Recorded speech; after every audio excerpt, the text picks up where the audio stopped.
কি খেলাটাই না দেখাচ্ছে শাকিব খানের দল ঢাকা ক্যাপিটালস। শাকিব খান নিজেই বড় নাম, তিনি থাকবেন কি থাকবেন না। অবাক সবাই। 15 কোটি টাকা দিয়ে ডেভিড ওয়ার্নার ও আন্দ্রে রাসেলকে দলে নিল ঢাকা ক্যাপিটালস। বিপিএল 2026 মাঠে নামার আগেই শুরু হয়ে গেছে রোমাঞ্চ আর চমকের ঝড়। বাংলাদেশ প্রিমিয়ার লিগের 12তম আসর শুরু হচ্ছে আগামী 30 ডিসেম্বর আর চলবে আগামী বছর 7 ফেব্রুয়ারি পর্যন্ত। কিন্তু মাঠে বল গড়ানোর আগেই যেন পুরো ক্রিকেট দুনিয়া কাঁপিয়ে দিল শাকিব খানের ঢাকা ক্যাপিটালস।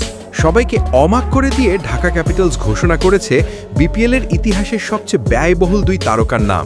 15 কোটি টাকার বিশাল চুক্তিতে দলে নিয়েছে অস্ট্রেলিয়ার ডেভিড ওয়ার্নার এবং ওয়েস্ট ইন্ডিজের পাওয়ার হিটার আন্দ্রে রাসেলকে জামাইকা।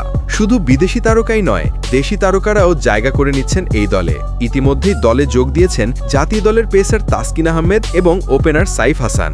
সব মিলিয়ে শাকিব খানের নেতৃত্বে গড়া এই দল হয়ে উঠছে তারকার গ্যালাক্সি ঢাকা ক্যাপিটালস।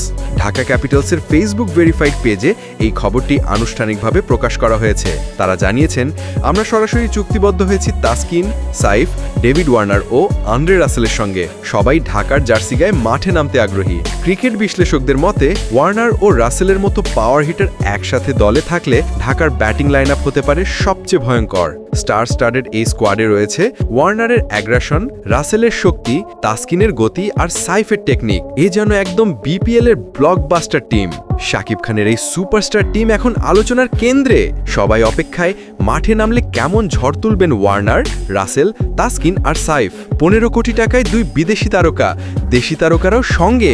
এ যেন সিনেমার মতো ক্রিকেট স্কোয়াড গড়ছে শাকিব খানের ঢাকা ক্যাপিটালস।